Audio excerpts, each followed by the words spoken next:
ಕೂತ್ಕೊಂಡ್ರೆ ನಿಂತ್ಕೊಂಡ್ರೆ ರಿಮೈಂಡ್ ಮಾಡ್ತಾ ಇರ್ತಾರೆ. ಪೇರೆಂಟ್ಸ್ ಓದು ಎಕ್ಸಾಮ್ ಅಂತ ರಿಮೈಂಡ್ ಮಾಡೋ ಅವಶ್ಯಕತೆ ಇಲ್ಲ. ಮಕ್ಳಿಗೆ ಗೊತ್ತು, ಎದ್ದು ಬರ್ಬೇಡ, ಟಿವಿ ನೋಡ್ಬೇಡ, ಯಾರ ಜೊತೆನೂ ಮಾತಾಡ್ಬೇಡ, ಅವ್ರು ಕೂತಿದ್ದ ಜಾಗದಿಂದ ಅಲ್ಲಾಡಬಾರ್ದು ಅನ್ನೋದು ತಪ್ಪು. This is not positive monitoring. Phone ನೋಡೋದು, ಸೋಷಿಯಲ್ ಮೀಡಿಯಾದಲ್ಲಿ ಎಂಗೇಜ್ ಆಗೋದು, ಗೇಮಿಂಗ್ ಆಡೋದು, ಇಟ್ಸ್ ನಾಟ್ ಅ ಬ್ರೇಕ್. ಈ ವರ್ಷದ PUC ಆಗಿರ್ಬೋದು ಅಥವಾ SSLC ಯಾವುದೇ ಎಕ್ಸಾಮ್ ಆಗಿರ್ಬೋದು, ಒಂದು ಓದುವ ವಾತಾವರಣ ಹೇಗಿರ್ಬೇಕು ಅನ್ನೋದ್ರ ಬಗ್ಗೆ ನಿಮ್ಮ ಅಭಿಪ್ರಾಯ ಏನು?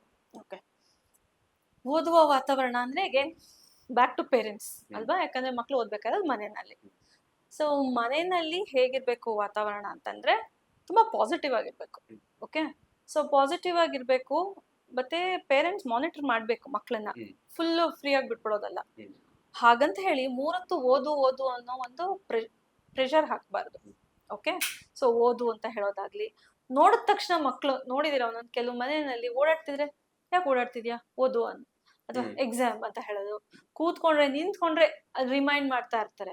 ಸೊ ಇದೇನಾಗುತ್ತೆ ಆಕ್ಚುಲಿ, ಇದು ಪೇರೆಂಟ್ಸ್ ಸ್ಟ್ರೆಸ್, ಇದು ಅವ್ರಿಗೆ ಸ್ಟ್ರೆಸ್. ಅದನ್ನೇನ್ ಮಾಡ್ತಾರೆ, ಅವ್ರ ಮಕ್ಳಿಗೆ ಶಿಫ್ಟ್ ಮಾಡುವಂಥದ್ದು.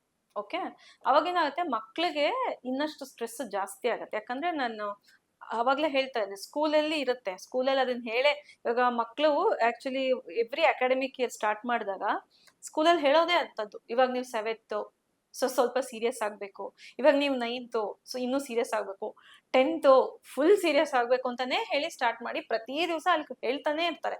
ಸೊ ಅಲ್ಲೇ ಬಿಲ್ಡ್ ಆಗೋಗಿರುತ್ತೆ ಮಕ್ಳಿಗೆ. ಓಕೆ, ಆ ಒಂದು ಸ್ಟ್ರೆಸ್, ನಾನ್ 10th ಅಂತ. ಜೊತೆಗೆ ಮತ್ ಫ್ರೆಂಡ್ಸ್ನು ಅದ್ರ ಬಗ್ಗೆನೆ ಮಾತಾಡ್ತಿರ್ತಾರೆ, ಕಾಂಪಿಟೇಷನ್ಸ್, ಕಂಪ್ಯಾರಿಸನ್ಸ್ ನಡೀತಾನೆ ಇರುತ್ತೆ. ಇದನ್ನ ಮತ್ತೆ ಮನೆಯಲ್ಲಿ ರಿಪೀಟ್ ಮಾಡಿದ್ರೆ ಏನಾಗುತ್ತೆ ಯೋಚನೆ ಮಾಡಿ ನೋಡಿ. ಸೊ ಇವಾಗ ಫಾರ್ ಎಕ್ಸಾಂಪಲ್, ಒಬ್ಬ ಸೋಲ್ಜರ್, ಒಬ್ಬ ಸೈನಿಕ ಯುದ್ಧಕ್ಕೆ ಹೋಗ್ಬೇಕು ಅಂತಾನೆ ಒಂದ್ ವಾರ್ ಇದೆ, ಅಲ್ಲಿ ಅವ್ರಿಗೆ ಸಾಕಷ್ಟು ಟ್ರೈನಿಂಗ್ ಕೊಡೋಕ್ ಹೇಳಿರ್ತಾರಲ್ಲ, ಯುದ್ಧ ಇದೆ, ನೀವ್ ಹಾಗ್ ಮಾಡ್ಬೇಕು, ಹೀಗ್ ಮಾಡ್ಬೇಕು, ಟ್ರೈನಿಂಗ್ ಎಲ್ಲಾ ಕೊಟ್ಬಿಟ್ಟಿರ್ತಾರೆ. ಮಧ್ಯದಲ್ಲಿ ಏನೋ ಮನೆಗ್ ಬಂದ್ರು ಅಂತ ಇಟ್ಕೊಳ್ಳಿ, ಏನಕ್ ಬರ್ತಾರೆ? ರಿಲ್ಯಾಕ್ಸ್ ಮಾಡ್ಕೊಳ್ಳೋಕೆ.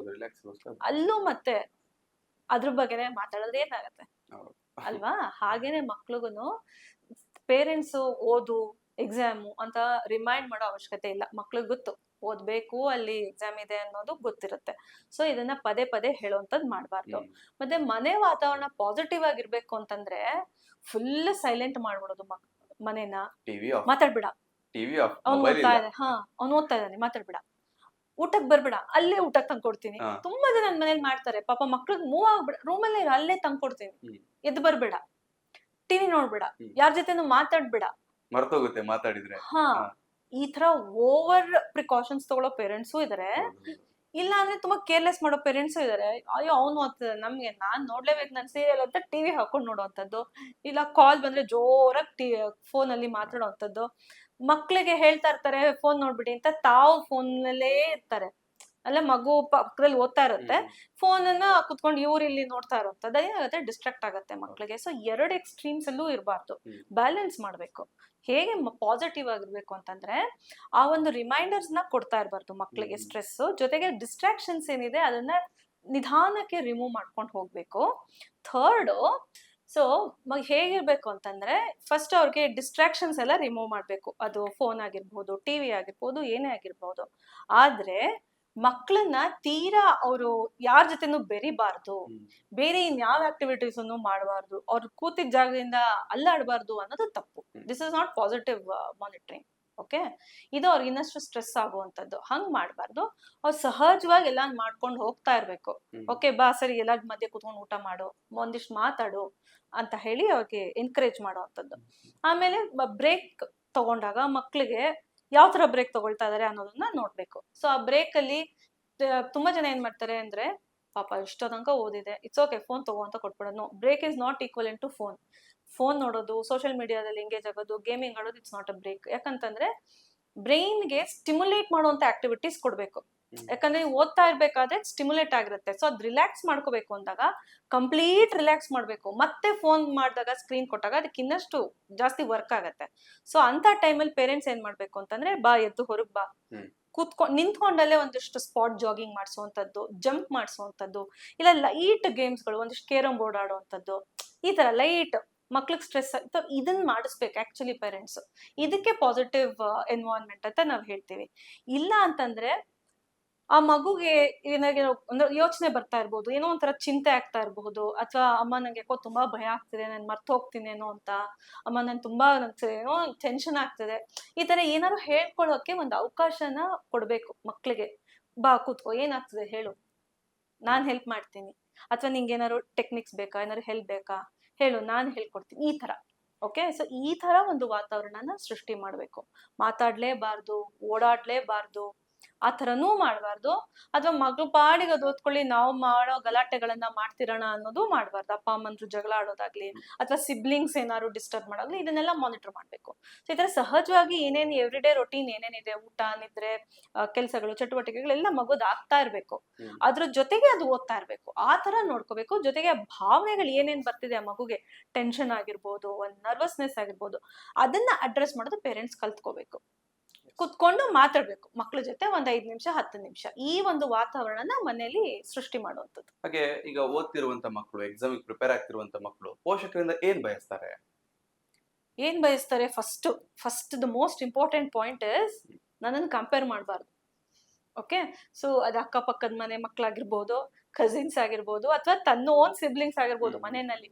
ಓಕೆ, ಸೊ ಅವ್ರ ಜೊತೆ ನನ್ನನ್ನು ಕಂಪೇರ್ ಮಾಡಬಾರ್ದು ಅನ್ನೋದೇ ಫಸ್ಟ್ ಮಕ್ಳು ಬಯಸೋದು. ಓಕೆ, ಸೆಕೆಂಡ್, ನಾನು ಏನಿದೀನೋ ಅದನ್ನ ಅವ್ರು ಅಕ್ಸೆಪ್ಟ್ ಮಾಡ್ಕೊಳ್ಳಿ. ಓಕೆ, ಅಥವಾ ನಾನು ಏನ್ ಎಫರ್ಟ್ಸ್ ಹಾಕ್ತೀನೋ ಅದನ್ನ ಅಪ್ಪ ಅಮ್ಮ ಅಪ್ರಿಶಿಯೇಟ್ ಮಾಡ್ಲಿ. ಸೊ ಎಫರ್ಟ್ಸ್ ಒಂದೊಂದ್ ಮಕ್ಳು ಪಾಪ ತುಂಬಾ ಎಫರ್ಟ್ಸ್ ಹಾಕ್ತಾರೆ, ಆದ್ರೆ ಮಾರ್ಕ್ಸ್ ಬಂದಿರಲ್ಲ. ಅವಾಗ ಪೇರೆಂಟ್ಸ್ ಏನ್ ಮಾಡ್ತಾರೆ, ಅದನ್ನ ಮಾಡ್ಬಾರ್ದು, ನಾನು ಎಫರ್ಟ್ಸ್ ಹಾಕೋದಕ್ಕೆ ಇವರು ನನಗೆ ಅಪ್ರಿಶಿಯೇಟ್ ಮಾಡ್ಲಿ, ಆ ಎಫರ್ಟ್ಸ್ ಅನ್ನ ಗುರ್ತಿಸ್ಲಿ ಅನ್ನೋದನ್ನ ಎಕ್ಸ್ಪೆಕ್ಟ್ ಮಾಡ್ತಾರೆ. ಯಾಕಂದ್ರೆ ಎಫರ್ಟ್ಸ್ ಅನ್ನ ಗುರ್ತಿಸಿದಾಗ ಏನಾಗುತ್ತೆ, ಮಕ್ಳು ಇಂಪ್ರೂವ್ ಆಗ್ತಾ ಹೋಗ್ತಾರೆ, ಸುಧಾರಿಸ್ಕೊಂಡು ಹೋಗ್ತಾರೆ.